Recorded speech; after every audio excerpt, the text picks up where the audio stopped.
अनजालु नोंनिसिम आंनि अखे दामब्रा फैबाय बारदै सिख्लायाबो सफैबाय बिफां लाइफाङावबो गोरलै बिलाइ खिलिबाय दाउसिन दाउलायाबो जरा लायै लायै बिरलांबाय मिथिंगा सिख्लाया समायसारबाय बैसागु आयो बैसागु हनै जोंनियाबो खाम दामदों दाउ खौवौआ मेथाइ रोजाबदों बिबारफोरा लान्थि लान्थि मोखै हाजोनिफ्राय मौसुमि बार गुसु सुदेम गोग्गो गोथार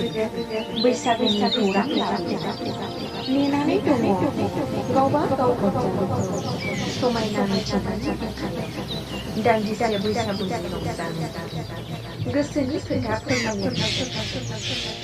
मिथिंगानि महरा गुस्लायबाय समायना आबिर गाबाय नोंसोरल'सो फैगोन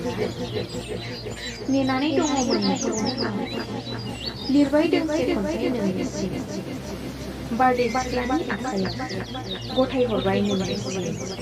आजावदो आंनि खन्थाइखौ अनजालु